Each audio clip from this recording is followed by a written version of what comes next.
Hi, I'm Matt Shepard. And I'm Chad Shepard. And today we talk about letting our heart get in the way of our head. That's coming up next on Shep, Shower, and Shape.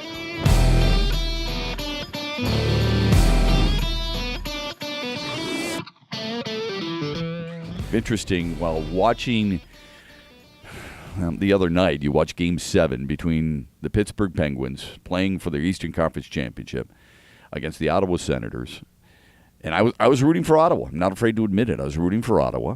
But I did talk about on social media, on Twitter, about the appreciation I have for certain athletes. Even though I may not always like them, and I sure don't like Pittsburgh, I do have an appreciation for Sidney Crosby, who had a really strong Game 7. And then I thought played very well in Pittsburgh's opening Stanley Cup championship win, 5-3 final against Nashville, and they play Game 2 tonight.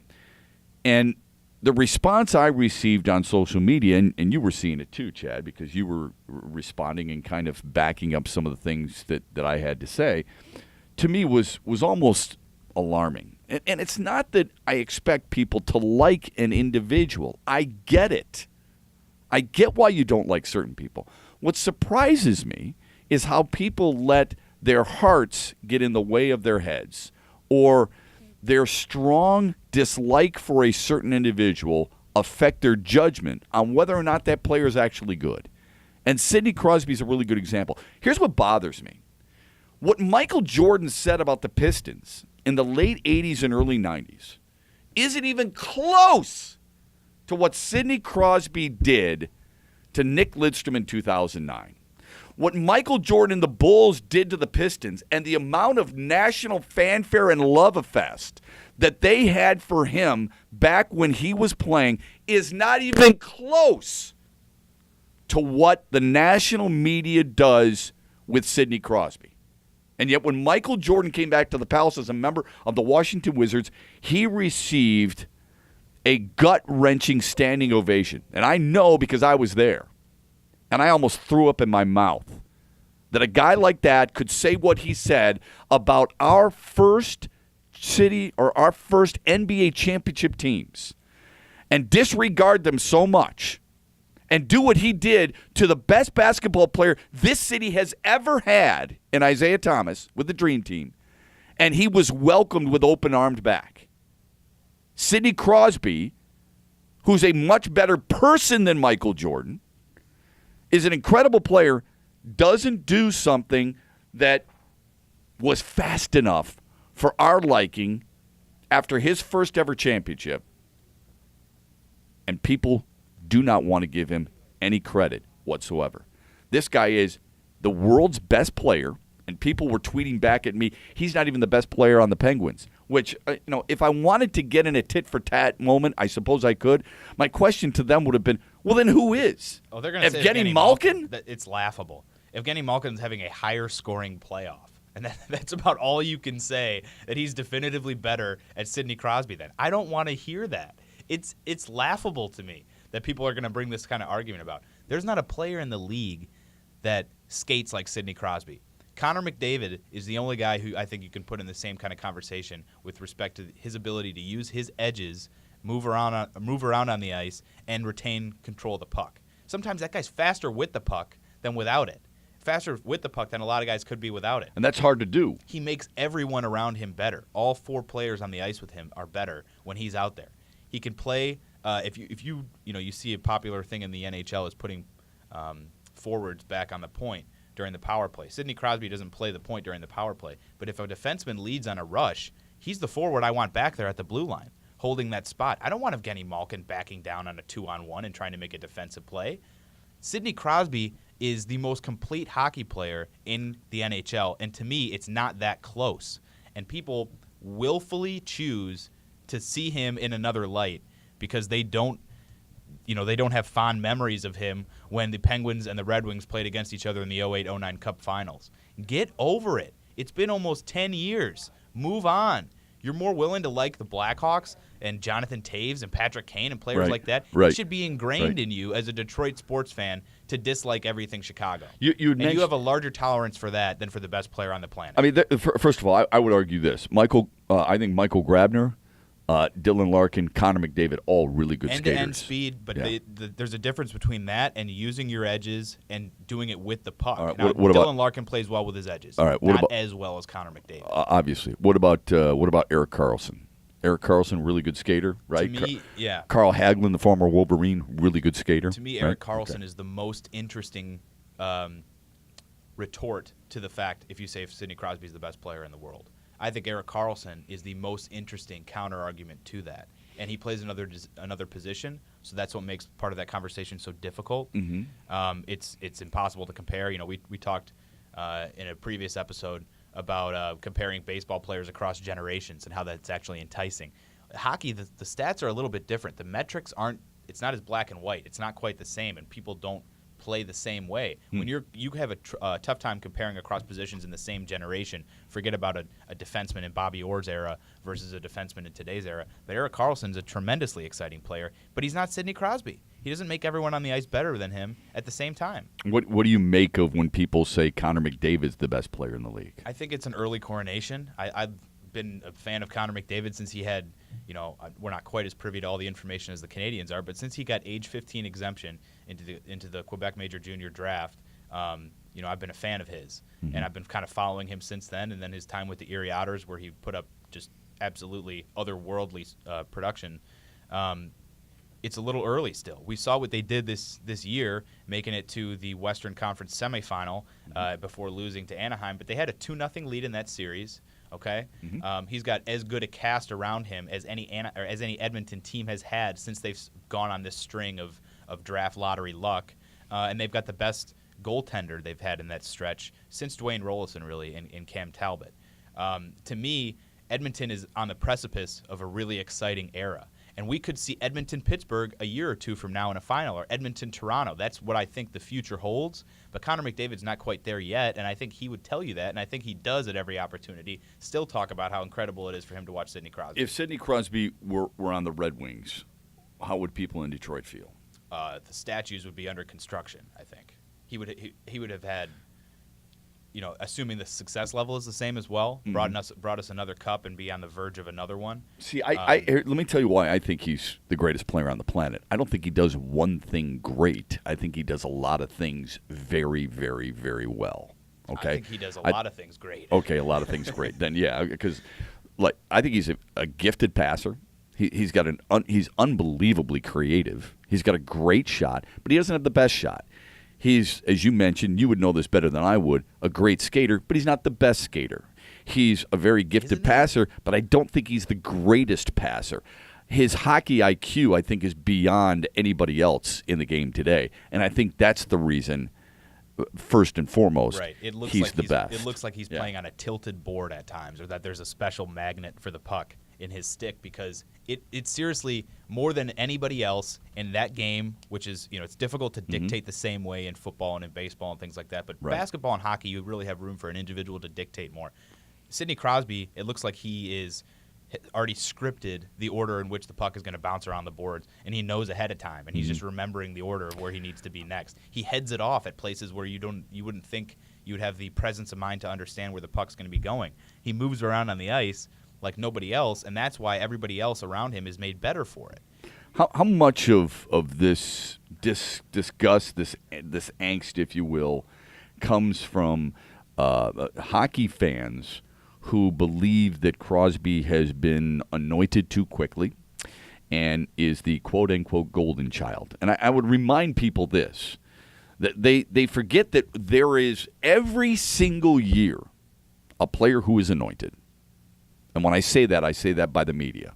If you don't think that there was an anointment for LeBron James, who was on the cover of Sports Illustrated, you're wrong. He was. And every guy since Michael Jordan retired, they've talked about who is the next Michael Jordan. It happens on a regular basis in every draft, probably for every sport. So how much do you think is the fact that when you talk about the all-time greats, you talk about Gordie Howe, you talk about Wayne Gretzky, you talk about Bobby Orr and Nick Lidstrom and Guy Lafleur, who played for the Canadians, and Marc Messier and Rocket Richard and Bobby Hull and Mario Lemieux and Ray Bork, if you will, and Martin Brodeur and Patrick Waugh, that Sidney Crosby is the guy who is thrust into that conversation from young guys. If you look right now, and somebody said to you, give me the top 25 players of all time, there would probably be 3 guys who play right now who are in that conversation. Sidney Crosby, Alexander Ovechkin, and Jaromir Jagr, right? Yeah, I think that's fair. I might need a second to think about goaltending. I don't know if anybody would belong in that conversation, but I think you're right. I think that's a fair, arbitrary point to cut it off. Okay, so if that's the case, and people view, I mean, there's a lot of guys. Pierre LeBrun had something the other day. He tweeted out that Sidney Crosby's a top 5 player of all time right now, and I don't think that's true. He said he agrees with Jeff O'Neill, who was a former Toronto Maple Leaf, right, who said and that Carolina Hurricane. Crosby is a top 5 player all time with Bobby Orr, Wayne Gretzky, Gordie Howe, and then the debate is who fits in the remaining 2 spots between Sidney Crosby, Rocket Richard, and Mario Lemieux. That's their list. Wow. One defenseman, obviously Bobby Orr, in that group. So Yeah. he feels there's 3 surefire guys, and then that Sidney Crosby belongs in that conversation. You feel that's a little too strong. Mm-hmm. Well, I do. I mean, Rocket Richard was the first to score 500 goals in a career, led the league in scoring 5 times, finished with 544 career goals. Mario Lemieux, just an amazing talent if it weren't for the illness. Another guy who's really changed the game. Yeah, I mean he had the injuries and of course diagnosed with cancer as well, but he came back from that and had 30 goals and 26 assists in the final 20 games of a season. I mean, you talk about a dominant player. He's a dominant player, and this is the beauty of sports, by the way. It's all great debate. I personally think Nick Lidstrom belongs in there. I mean, the perfect two-way defenseman. Won 7 Norris trophies, 4 Stanley Cups, a Conn Smythe trophy. That's pretty tough to beat. But my point is that Sidney Crosby, he's got 2 Stanley Cups, and Game 2 is tonight. He might have a 3rd when all is said and done. He's got 2 Hart trophies. He got 2 scoring championship. He's got a Conn Smythe. He's got 2 Olympic golds. He's got 5 gold medals overall when you look at the World Cups and so on and so forth, and he was the MVP of the World Cup. And a captain on a number of those World Championships. Right, teams. and a young captain at a number of those. When you talk to other people who play the sport, I'm not talking about my eye test or an observation from the outside looking in. When you talk to everybody else, what do they say? They say that he's the best player in the world. I think that resonates with me. That means something to me. Now, here's what I would ask you. And this recently came out, all right? The world top 100 athletes. Okay, it was recently released. Cristiano Ronaldo, who I wouldn't know walking down the street if he bumped into me, was number 1. LeBron James was number 2. Lionel Messi, again, a soccer player who I wouldn't know. Cristiano Ronaldo, right? And I think Lionel Messi. Well, it's Ronaldo, LeBron James, Lionel Messi, who, again, if he came up and kicked me in the groin, I wouldn't know who he is. Roger Federer and Phil Mickelson. That's the top 5. There is not one hockey player in the top 100. The last time this list was released, Sidney Crosby was the only hockey player. Does the NHL suffer from some type of identity crisis? Yes, I do think the NHL suffers from an identity crisis, and I think it lends itself a little bit to what we talked about in our most recent episode, and that's the way that the league markets its players, none of whom are bigger than the sport. If you watch an NBA commercial, you might really think LeBron invented basketball. If you watch enough NFL films, you might really think that Aaron Rodgers and Tom Brady, have changed the way the game is played, and they have to a certain extent. Hockey, I do think, suffers from a little bit of that identity crisis. And that brings me to an interesting tweet we saw last week from everyone's favorite ESPN character, Darren Ravel, who said, "No one in the history of sports was more hyped than LeBron. He doesn't get enough credit for living up to that hype." Yeah, Could you say the same thing really good point. about Sidney Crosby if you give the Canadian media market its due in terms of young up-and-coming players? Because excellent question. He had that draft exception just like Connor McDavid did, where he entered the major junior leagues at 15, and he was a target from that day forward. Right on. Okay? So depending on the credit of intensity that you give the Canadian media market, Sidney Crosby's done the same thing as LeBron, way less loudly, okay? He's a lot less boisterous and in your face. And now a lot of times those mics are shoved in LeBron's face, and he's got to say something. So I'm not trying to act like he wants to walk out in front of a camera every time he gets a soundbite. But Sidney Crosby's gone about it in a quieter, more humble way, and it shows you the difference in sport. The way that Sidney Crosby came into the league and he lived with the Lemieux for his first couple seasons. Right. I believe his first 2 seasons. Yeah. He might have lived with Bill Guerin for a year, if I remember correctly. It's a completely different world. And the NBA immediately brings LeBron to this pedestal, and he has handled it remarkably well and deserves a ton of credit. But Sidney Crosby perhaps deserves just as much or close to the same amount of credit. He's shouldered a country that has so much higher expectations and so many fewer points of focus. There's so many more eyes on Canadian hockey, and he's done it very gracefully and full of class. Not to mention, he's followed one of the greatest players of all time in Mario Lemieux. Not to take anything away from LeBron James. Who did he follow in Cleveland? Bingo Smith? Brad Daugherty? Mark Price? And he didn't. Look at the conflict between LeBron and Jordan. It's not like they're openly feuding, but they're not friends, right? At least from our understanding. Right. Wayne Gretzky embraces Sidney Crosby. He pushes for him to even do better and break his records. Lemieux's his boss. Invited him in and is now signing his paychecks to live with him. It's a completely different approach from a sport perspective, and I think Sidney Crosby's just quietly been equally great, if not as great.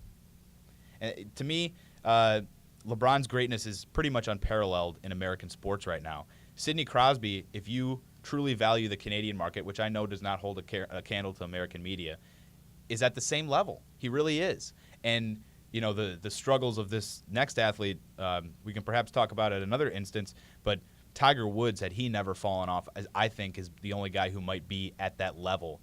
Had he taken the Tiger trajectory, he never run into the issues he ran into. You know, he'd be an icon in his own right. I think it's a great point that too many times we penalize those guys who get all that pub, and we hold it against them when we should be congratulating them, patting them on the back for not just having the hype behind them, but living up to it, because that's the most difficult part of the entire process. Especially in an era where we search so often for real, true role models for our children. We have a tough time having them find the right athletes for them to look up to. Here's a couple of guys in Sidney Crosby and LeBron that are doing it the right way, and you want to vilify one or both of them.